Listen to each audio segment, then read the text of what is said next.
Bonjour et bienvenue pour une vidéo spéciale tuto puisque je vais recouvrir quelques tambours pour mes broderies. Aussi, j'ai pensé que ça vous intéresserait de savoir comment je fais. J'aime énormément recouvrir mes tambours pour 3 raisons. Première raison, c'est que ça fait glisser la toile en douceur dans le tambour. Quand on recouvre avec du tissu, du biais ou du ruban, ça permet de glisser notre lin ou notre coton tout doucement dans notre tambour sans l'abîmer, parce que le bois peut être parfois rugueux, il raccroche et à force le frottement sur la toile, quand on vient replacer la toile régulièrement pour bien la tendre, eh bien ça peut abîmer, ça peut frotter. Or avec le ruban, la surface de notre toile reste impeccable. Deuxième point positif, c'est que ça permet de garder la toile propre, parce que pareil, le frottement du tambour au fur et à mesure, ou même quand on laisse le tambour trop longtemps, ça laisse une marque autour de nos toiles, surtout si c'est des toiles claires. Et dernier point, c'est quand même, il faut l'avouer, très joli d'avoir un ruban tout autour du tambour. Qu'on l'utilise uniquement pour broder ou qu'on le mette en objet déco, c'est quand même chouette. Alors je vais vous montrer comment je fais. Vous verrez que je ne le colle pas parce que ça me permet de le réutiliser. Ça m'est arrivé de casser un tambour comme celui-ci. L'intérieur s'est cassé, j'ai la vis qui a sauté et donc mon tambour n'est plus utilisable. Et comme je n'ai pas collé le biais tout autour, je vais pouvoir le desserrer, le récupérer, le repasser et réutiliser. Et ça c'est vraiment chouette parce que c'est pas perdu. Sinon c'est dommage, hein, c'est du beau biais fleuri. Voilà, donc je vais vous montrer un peu comment je fais. J'ai réuni le matériel, donc ça vous prend des tambours, il y a des tambours toutes sortes, hein, vous pouvez recouvrir ce que vous voulez en termes de forme de tambour, mais il va falloir calculer la dimension de votre ruban ou de votre biais si vous utilisez du biais. Personnellement, j'adore utiliser le biais en Liberty, je trouve que ça fait vraiment tout son effet et le Liberty c'est tout doux comme tissu, ce qui fait que la toile glisse encore mieux. Si vous partez avec un petit tambour comme ça, prenez 1 mètre, 1,20 m pour être sûr d'avoir assez de biais pour faire le tour. Pour des grands tambours, ceux-ci font 24 cm de diamètre, comptez 1,50 m à 2 m. Et plus vous avez une taille de tambour plus grande, bien sûr vous allez adapter la taille de votre biais. Voilà, ça c'est la base.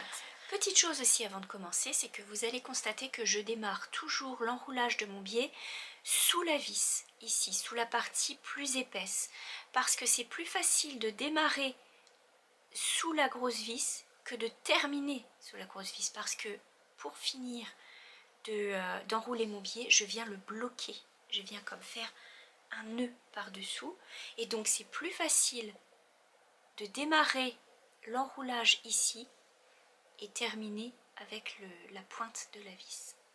Voilà.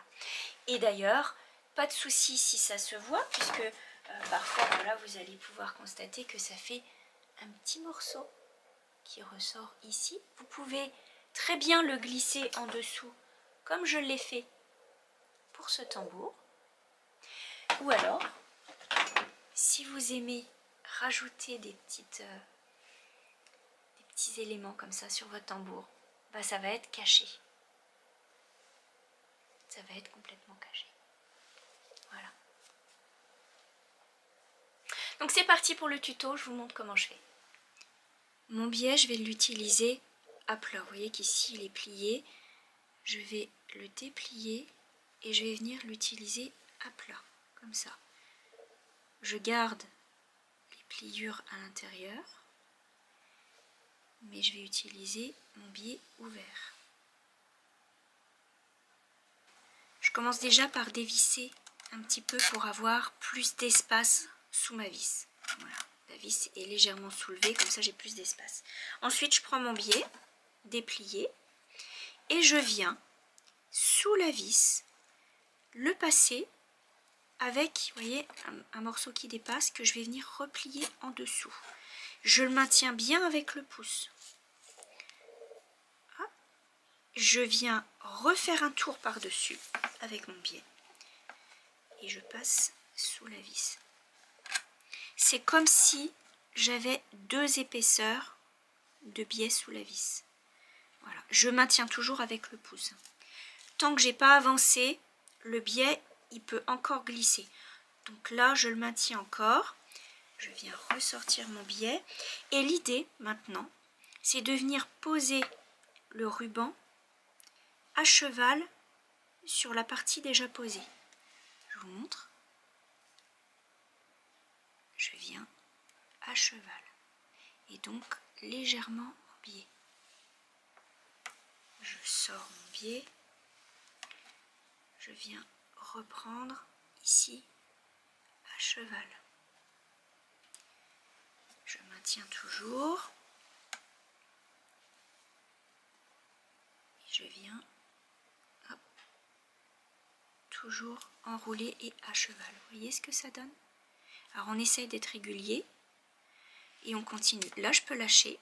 Maintenant mon biais il tient. Donc là maintenant je viens faire tout le tour de la même manière en venant à chaque fois enrouler à cheval sur ce qui a déjà été posé.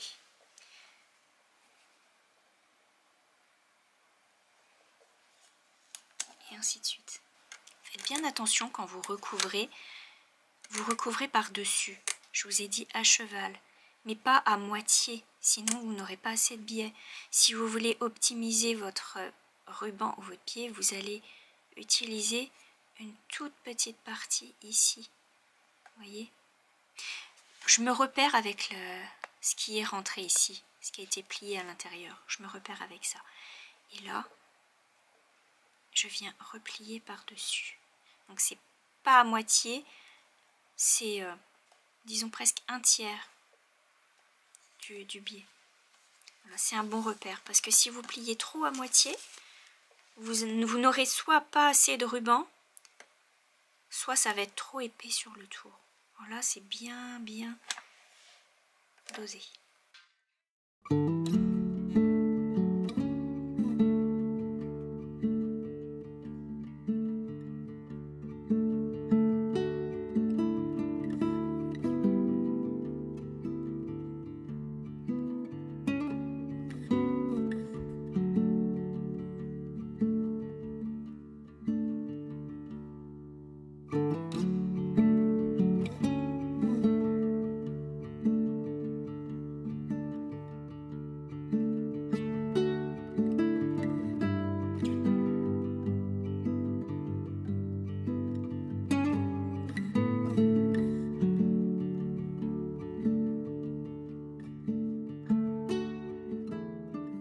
Là, mon tambour est recouvert presque jusqu'au bout.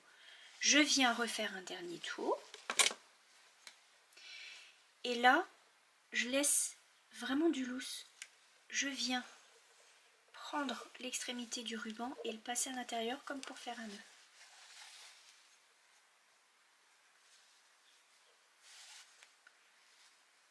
Je m'assure qu'il soit bien le long de la vis et je tire.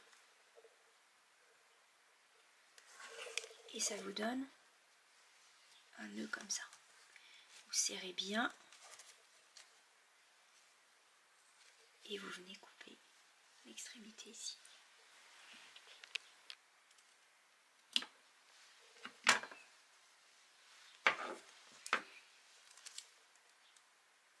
Voilà, il me reste le bout ici que je peux cacher en tirant mon biais. Et voilà.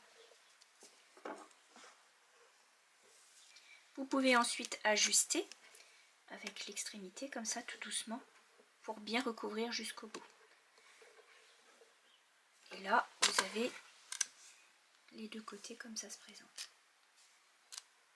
Voilà. Mon tambour est recouvert, prêt à servir pour une broderie. Vous voyez que c'est vraiment très simple de recouvrir des tambours. Là j'en ai quelques-uns qui sont déjà prêts pour des projets. Et ceux-ci vont rester en permanence sur la broderie. Donc j'ai choisi des biais en fonction de ce que je vais faire. Voilà, maintenant c'est temps d'aller broder.